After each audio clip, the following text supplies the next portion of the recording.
Hello and welcome to What Security Leaders Need to Know About Hackers. I'm Michelle Daly, Senior Director of Marketing at Bugcrowd. Today we have two ambassadors joining us to discuss the hacker community. Leading this conversation is Bugcrowd's Vice President of Researcher Growth, Jason Haddix. And with that, I'll pass it off to Haddix. Hey everybody, this is Jason here. I am joined today, and I'm very happy to be here today with two of our ambassadors from the Bugcrowd community, two representatives of our crowd in different journeys as they come along into being bug hunters, and we're just going to have basically an AMA today about the researcher community and some findings from our Inside of the Mind of the Hacker report, which we've been doing every year for the last 4 years, I believe. So just a quick intro on me. My name is Jason Haddix. I'm the Vice President of Researcher Growth here at Bugcrowd. So what I do here is I interact with our researcher community, our ambassadors. I help design programs that help fulfill the needs of the researcher pool. Basically, I interact with all these wonderful hackers on the internet, as well as I lead our education and recruiting efforts here at Bugcrowd. So today we're joined by a couple of my friends. I'm happy to call them friends. The first one that we're going to talk to here is Philip. Philip, you want to go ahead and give your intro here and kind of the accomplishments and stuff like that? Sure. Thanks, Jason. My name is Philip Wiley. I'm a penetration tester by day, and I teach an ethical hacking class at Richland College by night. I'm also the founder of the Pwn School Project, which is a free educational monthly meetup that we teach here in Dallas, teaching different skills that are valuable to people wanting to become pen testers and bug hunters. And I'm very involved in the Dallas community here, and I joined Bugcrowd just to kind of enhance this and help my students and others that I try to teach to be pen testers and bug hunters. Perfect. Very cool projects, by the way. We're going to talk a little bit about education coming up. So. Our next guest is also one of our Bugcrowd ambassadors here. Ray, I had the wonderful opportunity to meet through our ambassador program, and he has taught me so much about being a good community leader and so much about community leading so far. Ray, do you want to give a quick intro on your history? Yeah, sure. So the one thing I noticed is that I didn't shave on that day that a picture showed up, so I got to work on that a little bit more. I'm a little bit unkempt, but nonetheless, I work for Microsoft, and I just started a brand new role as a security advocate, trying to be the feedback channel between the security researcher and practitioner community and Microsoft, so that we can make sure that their needs are met and their voices are heard within Microsoft. It's been an interesting road for me. I'm new to the industry, and I've been focused for the last 2 years on transitioning from software development, which I did for a very long time, over to information security with the big goal of trying to help make the web a more secure place and help just people be more secure in general. Awesome. And it was really important for us when setting up this webinar is to pull Ray in, because Ray has this unique perspective about developers coming into bug hunting, and also being on the beginning of the journey, and Phil, who is already an accomplished pen tester who's doing education and teaching. And then I myself also am a researcher at Bugcrowd, so I have a long tenure of about 5 years of history at Bugcrowd as well. So we're hoping to kind of cover all angles of the inside of the mind of the hacker, kind of statistics and questions that maybe a lot of people want to ask about the researcher community, what motivates them and what drives them, and any of that kind of data that we've kind of amassed over the last year via our report. So gentlemen, thank you so much for being with us today. I really appreciate you taking the time. We're going to have a somewhat informal AMA here, but we do have some questions that we want to go over that are basically come from the report. And what we're trying to talk about here is, like what I said, is what are the motivations behind some of our researcher crowd? What are the opinions of people who are starting, who are tenured, who've done this for a lot of their career, or who are just getting into it? What our clients and what other researchers want to just get a feel for is what is our community like? And this is a big kind of shrouded topic sometimes when I talk to people who don't have a lot of exposure, because we do refer to this community as hackers, and and what happens is there's a lot of like black hoodie nomenclature and dark room with glowing keyboards, kind of imagery that comes up that's a little scary.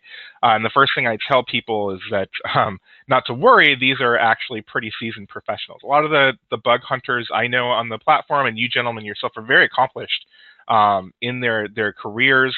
They have a lot of experience being professionals with these programs when they work on these bug bounties or responsible disclosure programs or vulnerability disclosure programs with BugCrowd. So the goal here is to unmask a little bit of that dark keyboard imagery and get to know you guys a little better and kind of hear your opinions on some of the data that was in the survey.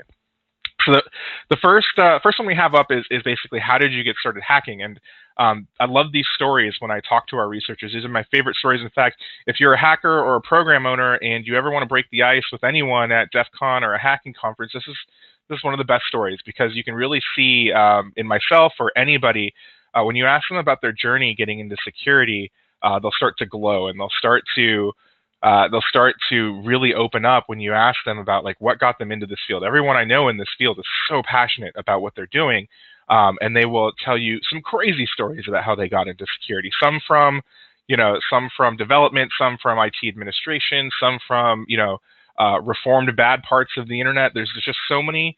There's so many great stories about how people are affecting change now positively in the hacking community that this is one of the great icebreakers that you can use to talk to people. So I thought it would be a good one to kick off with our ambassadors here. Phil, why don't you go first? How did you get started hacking, and why don't you give us your comic book origin story a little bit? Sure. Thanks, Jason.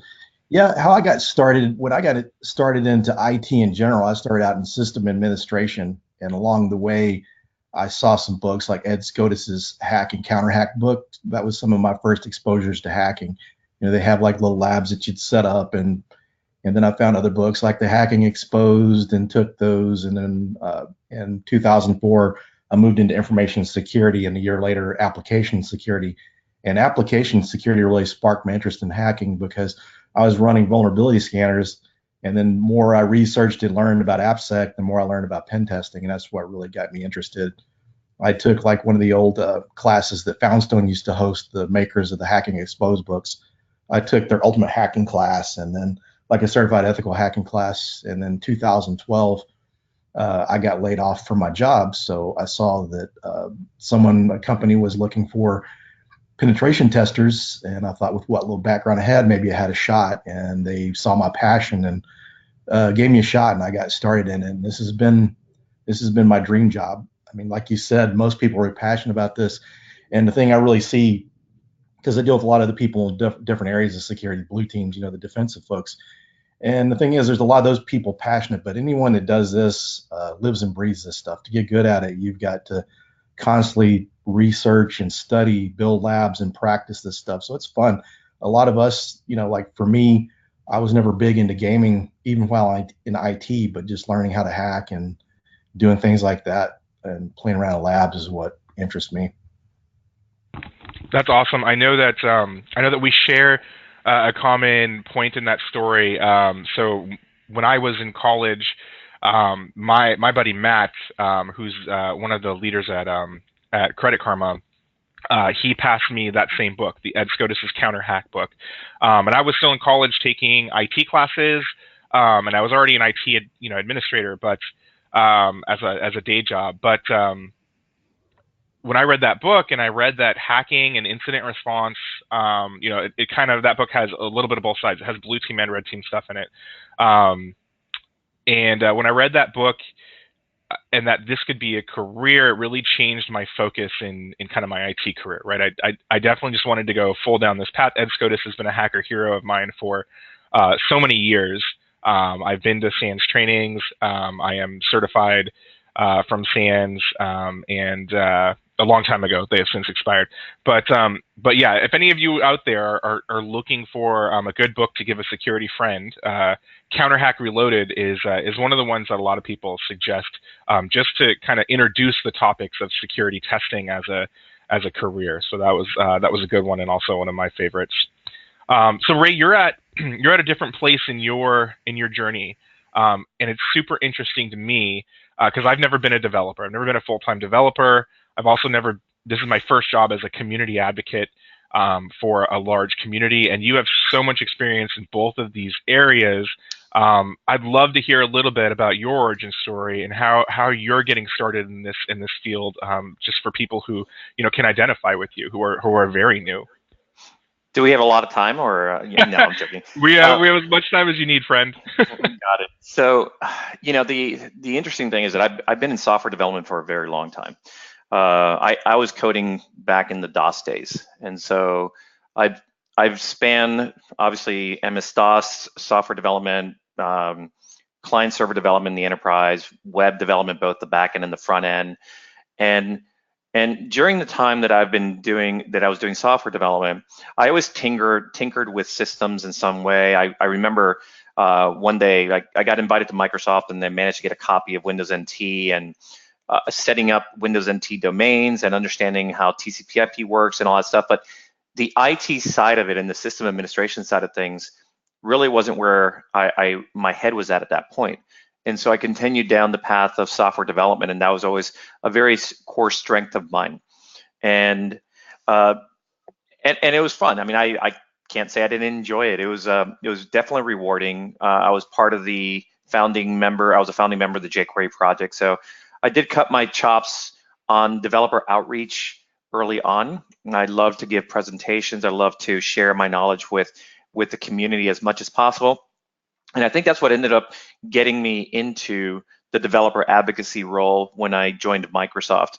And that was my primary focus there, was working with the community on educating them around cross-browser development and standards. I was the IE evangelist, so you can imagine that was a bit of a challenge back then. And then eventually the edge advocate as well. So that's where I really learned quite a bit about how to engage with the community, how to listen to them, which I think is the critical part of that, listening to the community and being able to take that feedback. Sometimes even if it's harsh feedback, being able to take it, but try to turn it into something that's useful for the community and also for the company as well. And but about 2 years ago, there was a changing point basically, and that's where WannaCry hit. And I know I've told the story multiple times, and I never get tired of telling it because I think it's so important from a human perspective. When WannaCry hit, and I saw that patients in the UK were being turned away from receiving medical care, there was something that just struck me that said I need to do something about this. And I've had a lot of experience in IT and software development, and maybe I can use these skills to help. And I started exploring security as a hobby. How do I take these skills and maybe join some nonprofit organization and help advance security in some way? And I was very fortunate to meet a vice president at Microsoft. Her name is Ann Johnson, who saw the passion that I had and kind of became a sponsor for me to be able to attend security conferences, get to know the community. She also helped me get some training that I needed to understand how hackers actually work. How do they compromise systems, which I felt was really important for me to learn before I could defend something. I had the foundations in networking, but I never really understood how hackers compromise systems. And it was shocking how easy some of these tools make it. And so I continued down that path. And as of this Monday, I am now a security advocate at Microsoft, transitioning from a developer advocate to actually focusing on security and working with the community to understand what they need, what are the challenges they face, and how can Microsoft be part of that to help them get the tooling they need to build a secure web, and how can I help them in solving some of these really unique challenges. Awesome. Yeah, I think one of my favorite stories here at BugCrowd is very similar to that road. Is a close friend of mine in the researcher crowd. He started off as a developer as well.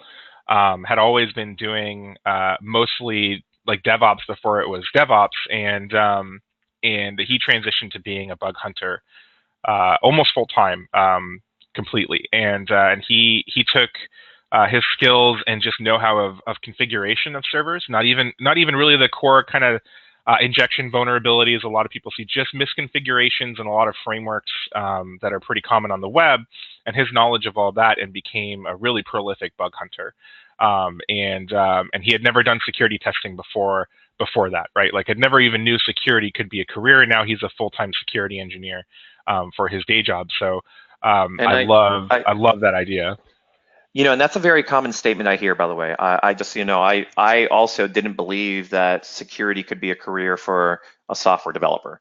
And I think that's a very common misconception. I've been fortunate enough to be able to speak to so many people, yourself included, Jason, about the career opportunities for people who can transition from software development to application security, bug hunting being one of those possible options. But certainly the software development skills are so critical nowadays.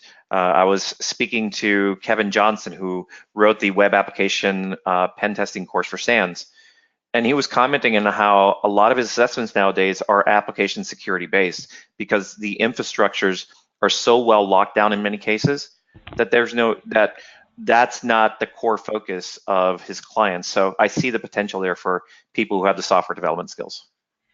Yeah, absolutely.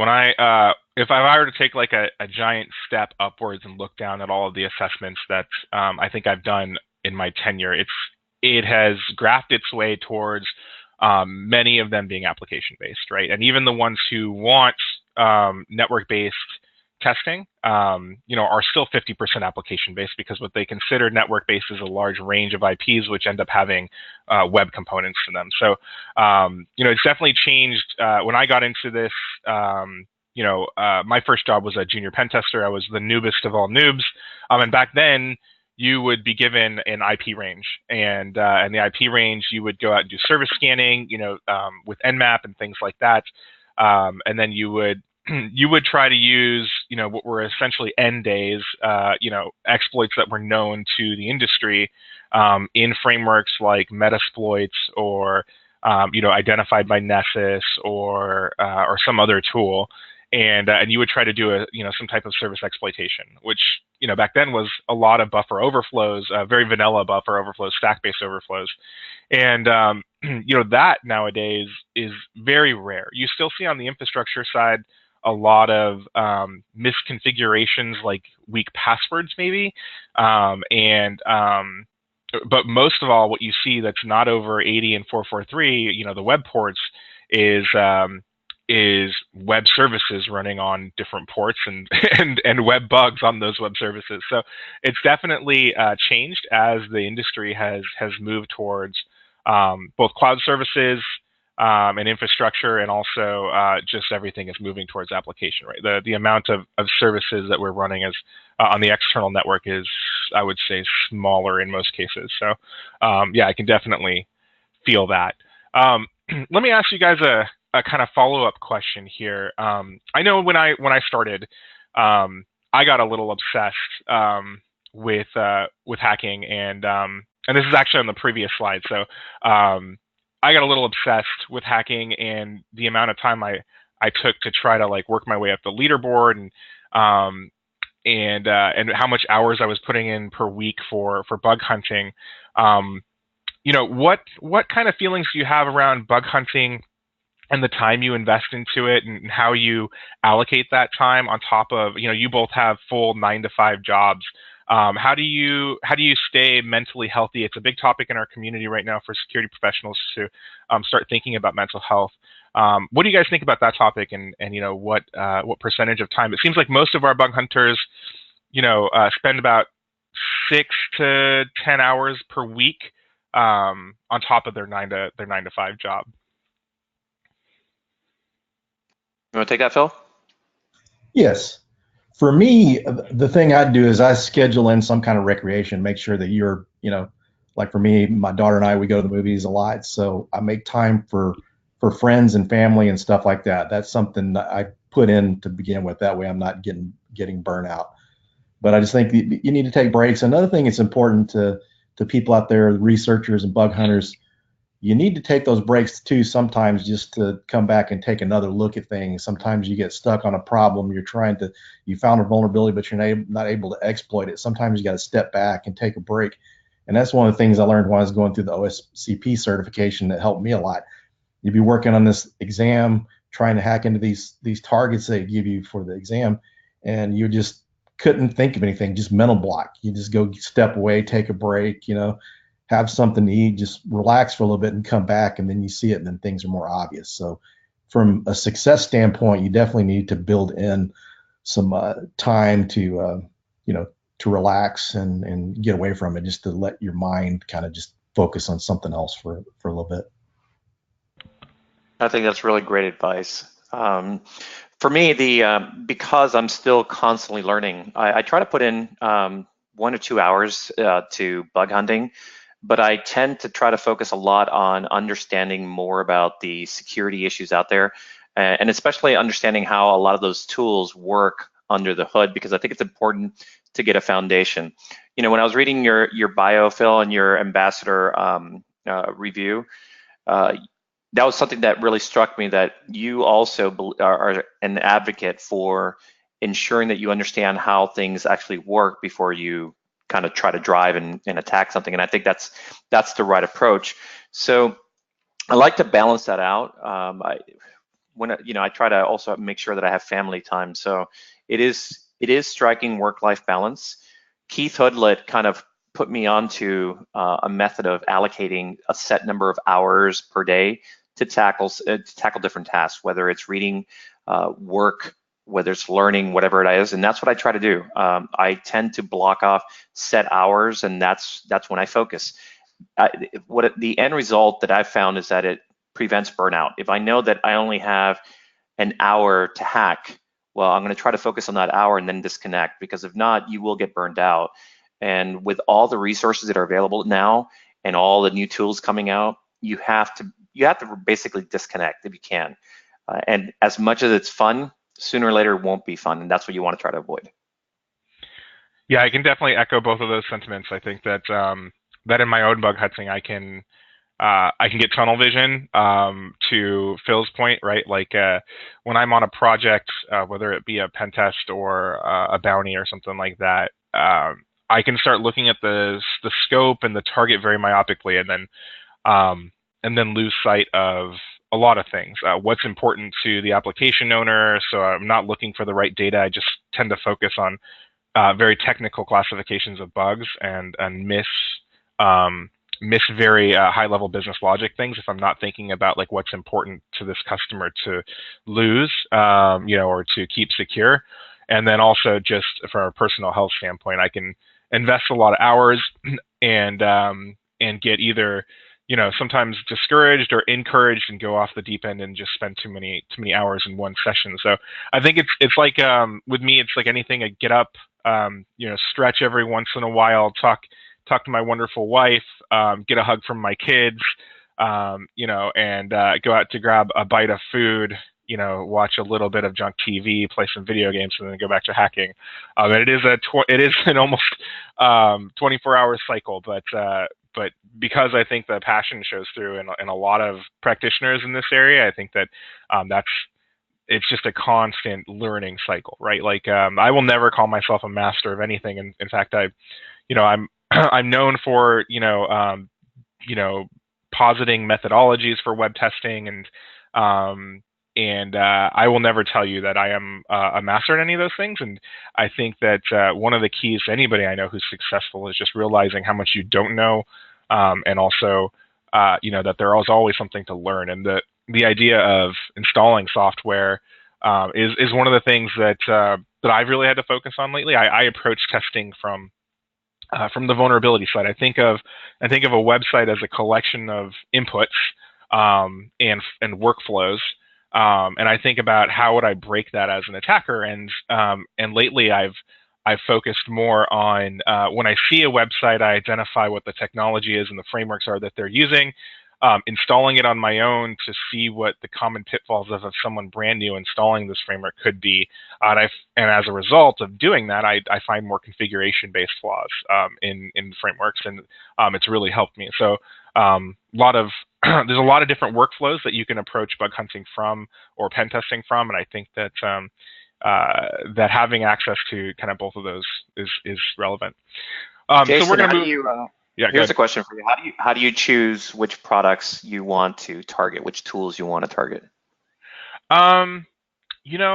I'm a big wide scope guy. I tend to focus on, because one of my other passions inside of hacking is recon, right? So I would say that I'm pretty good at recon.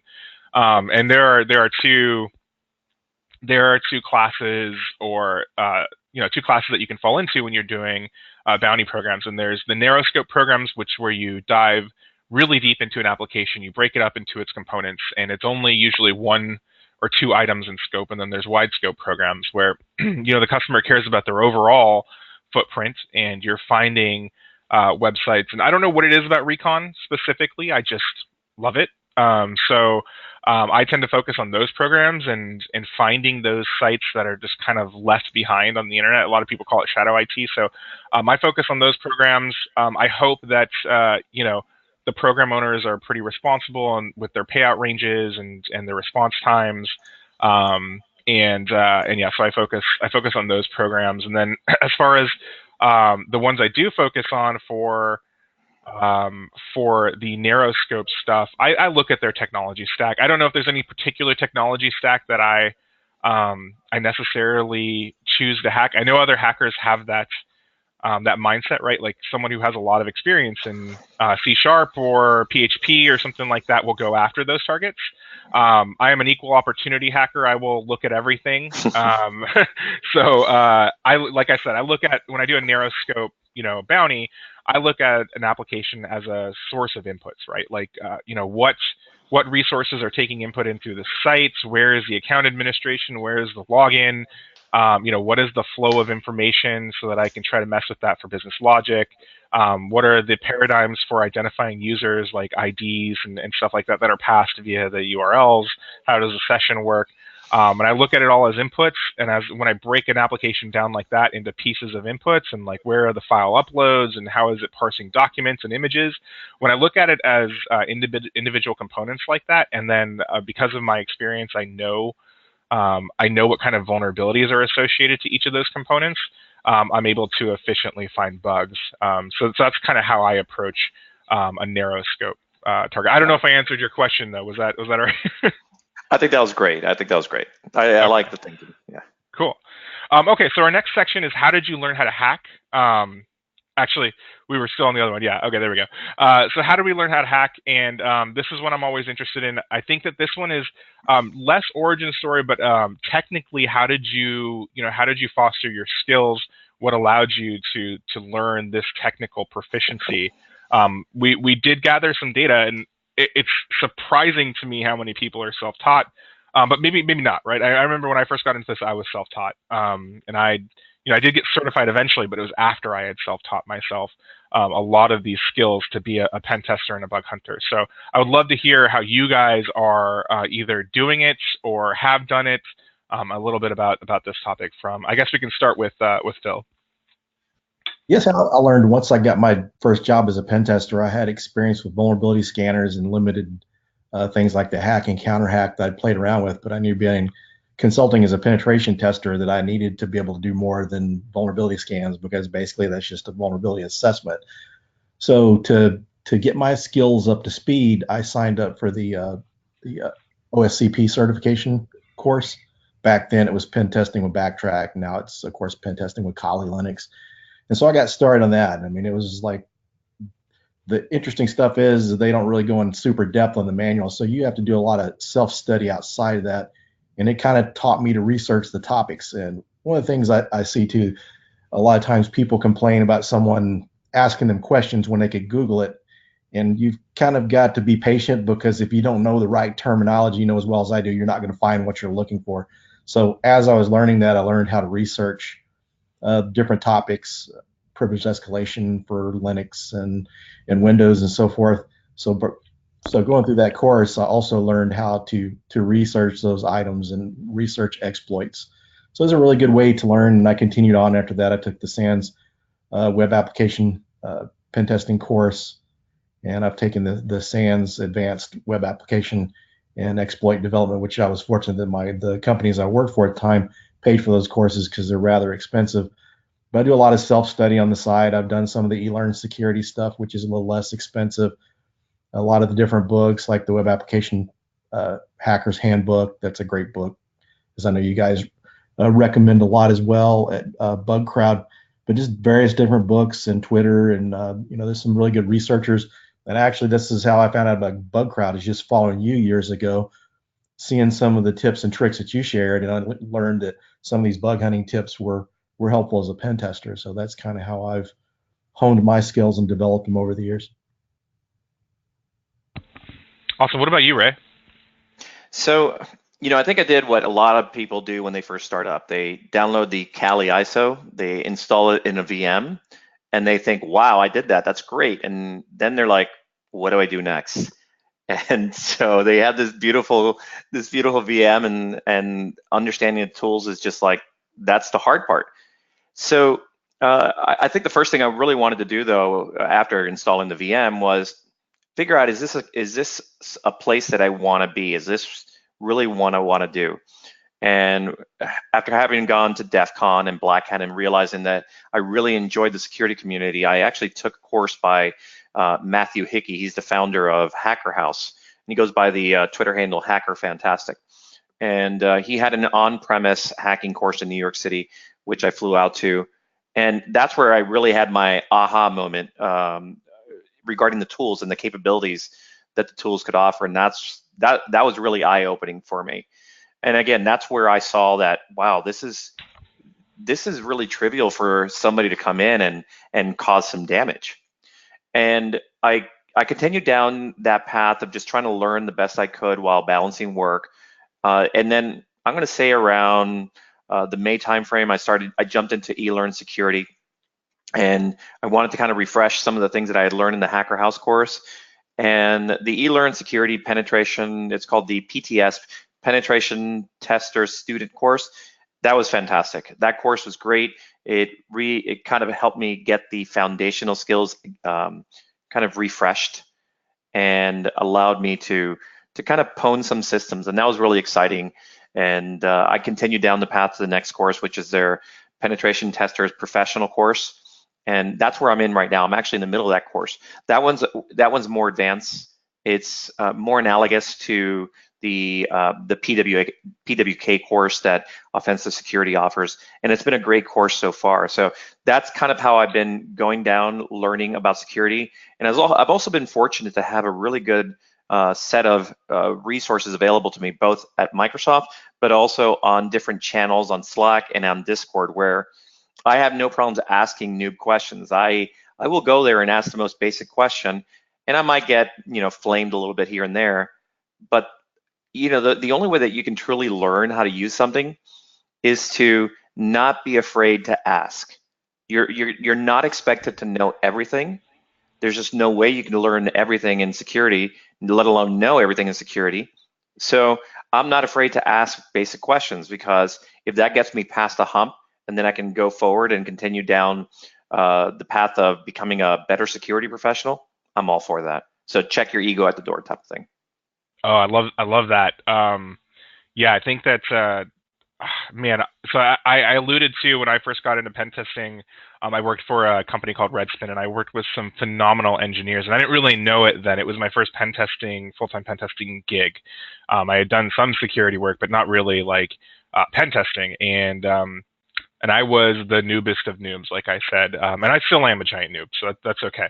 But I worked with some stellar engineers there, and I didn't really know it. A lot of them have gone on to lead red teams at big organizations that are big consultancies now, or leading security teams, offensive security teams inside of places. And yeah, the opportunity I had to do the same thing that you did, Ray, is fundamental. I think that if you don't work in a group and you're not able to ask those new questions, it's really hard, and so it's one of our next slides we're going to get to in just a second. But yeah, having access to some people that you can ask those questions to, and really checking your ego at the door is absolutely some advice I can definitely take and basically confirm. So one of the other things here is, because I just wanted to pause it, is you guys fall into, when we did our data classification, or if we did our survey and you look at the results of our survey, you guys fall into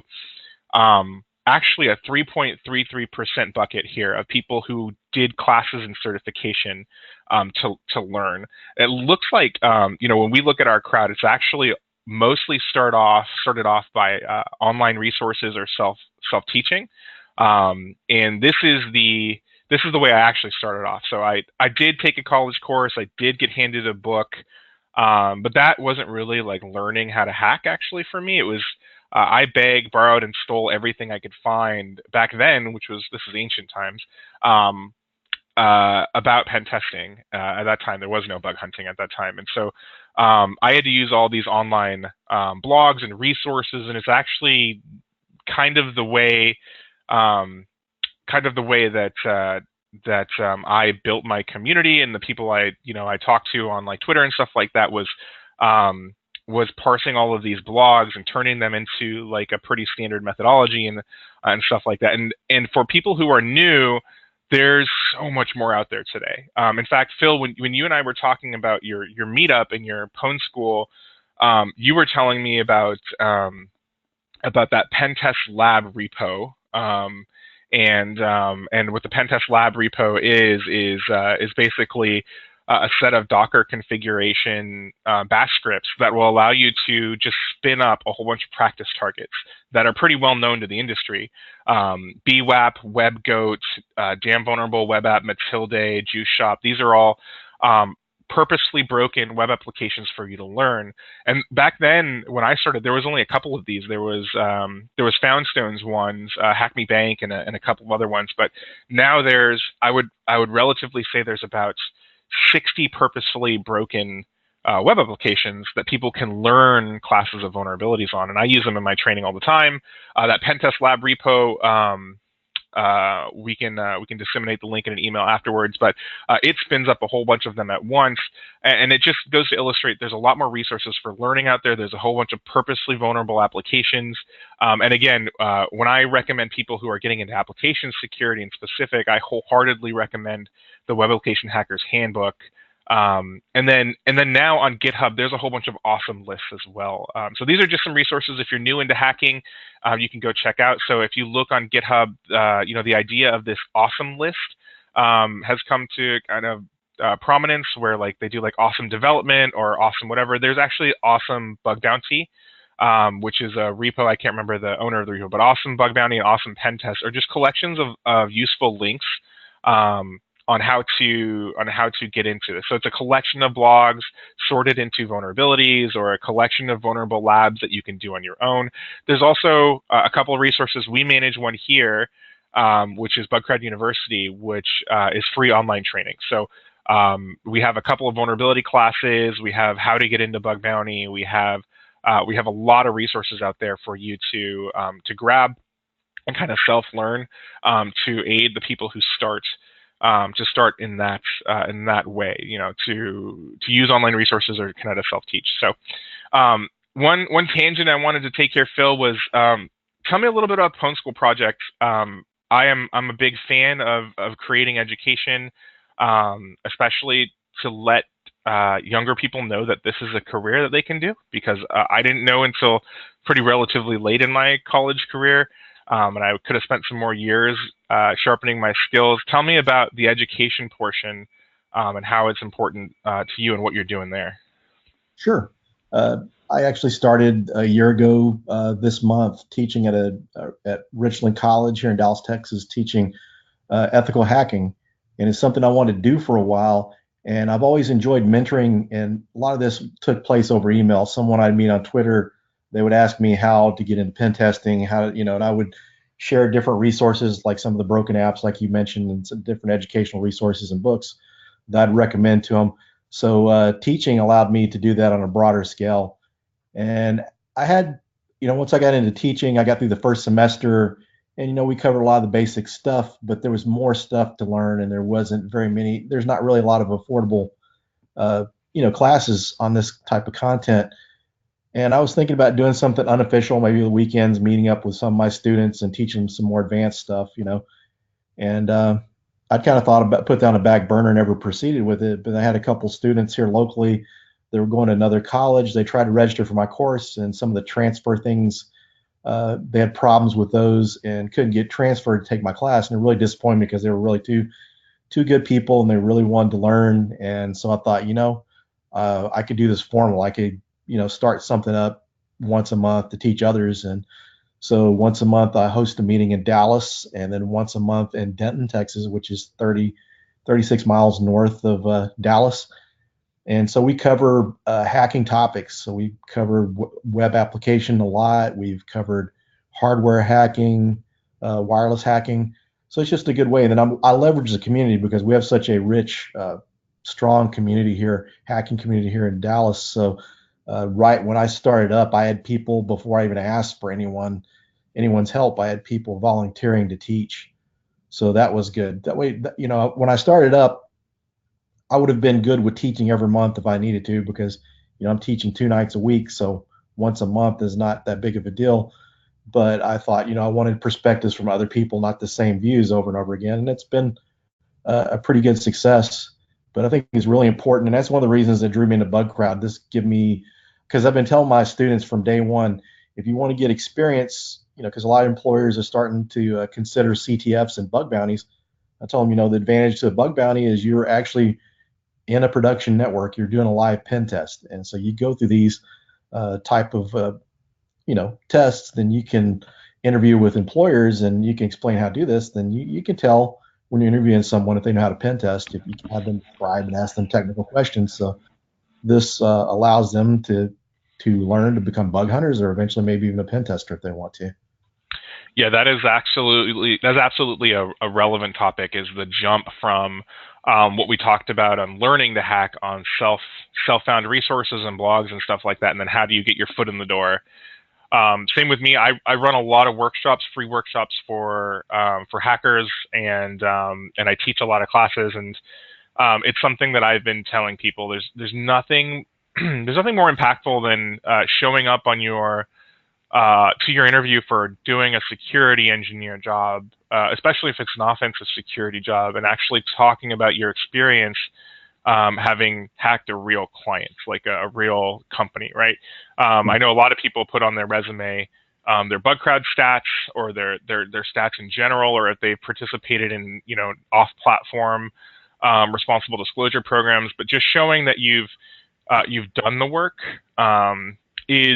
it really wasn't a thing that you could do before, and now you can. So, years ago when I got into this, it would have been the perfect way to bridge the gap to show that I have the skills. And now a lot of people have that opportunity. And I suggest anybody who's new to this or looking to, get into a career of security, leverage, bug bounty to kind of showcase their skills. I mean, it's kind of the next step from certification. Certification can prove that you're professional and the skills and you learn the curriculum, and then showing that you've actually done it, and not disclosing any information about your hacks or anything super detailed, but proving that you've worked with the company and found vulnerabilities of certain classes can definitely make it easier to hire you on an interview and things like that. So cool.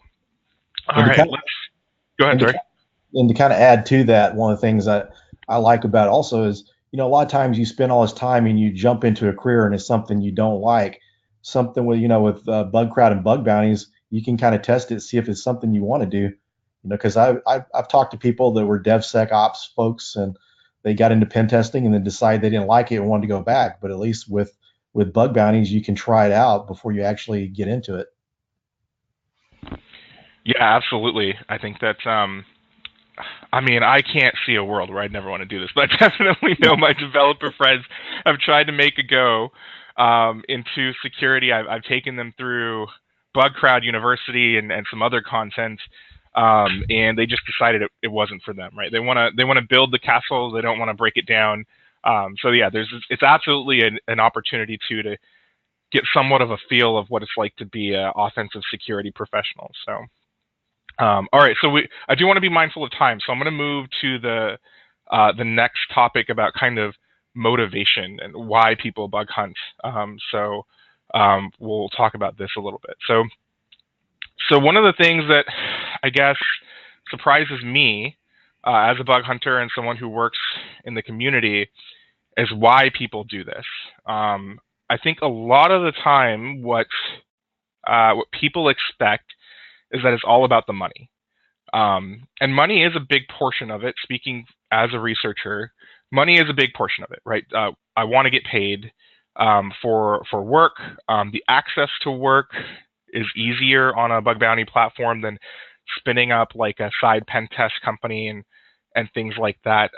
But there's more to it than that. And really, when we poll our crowd about why they're doing this, there's a whole bunch of sets of reasons in our survey data, and these are some of the most impactful reasons why I work in this industry, and they get overlooked a lot because basically a lot of the conversations that end up happening are about the money and the the poning and the technical expertise and stuff like that. And so this section of the report is one I always like to read.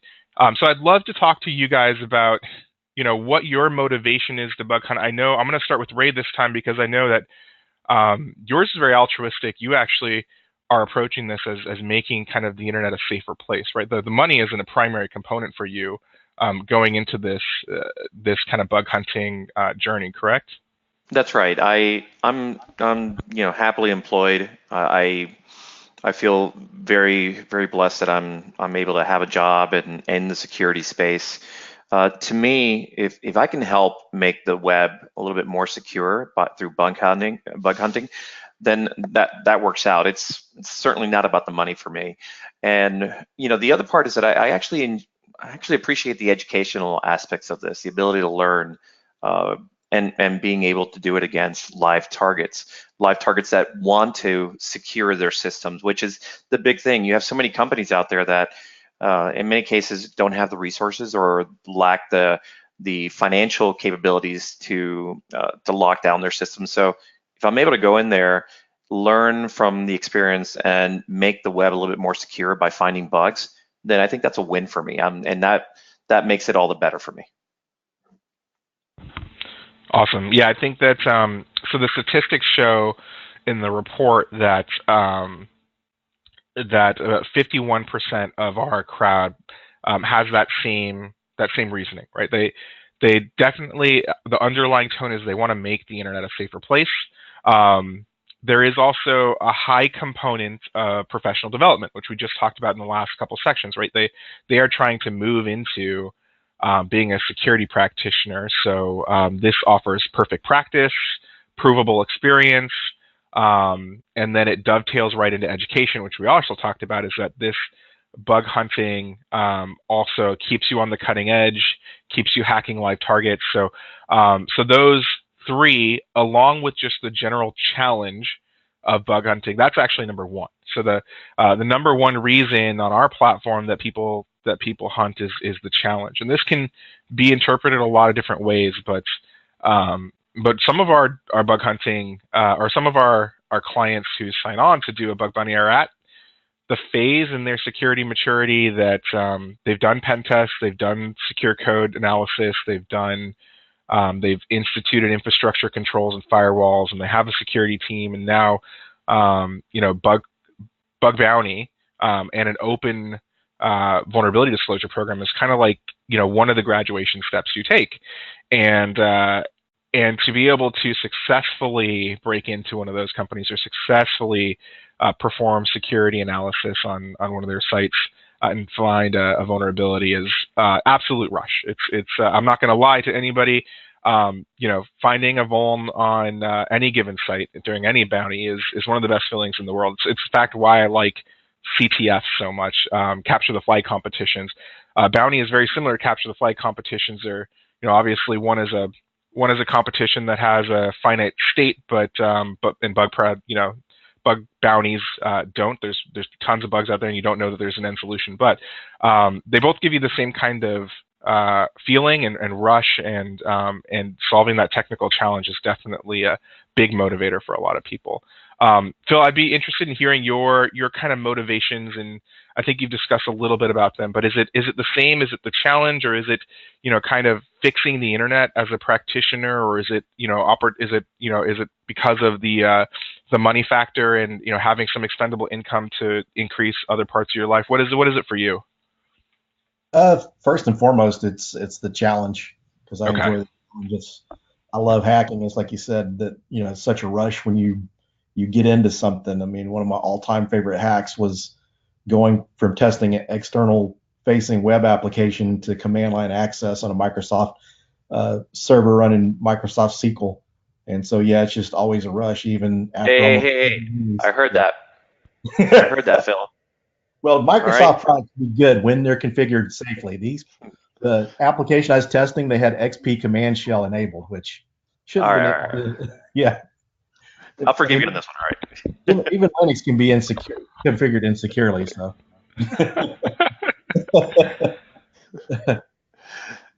That's awesome. Yeah, I mean, it's good to see both of you coming at it from different angles. I myself love the money. I think that having a side income. I've talked about this before about supplementing your income as a bug hunter if you're a full time pen tester. It's a pretty powerful thing. I think that there's nothing wrong with that. And also, I know plenty of people who are moving towards being full time bug hunters, and that should be that is the top of mind concern for them is there enough opportunity? Is there enough money in this to make it a career?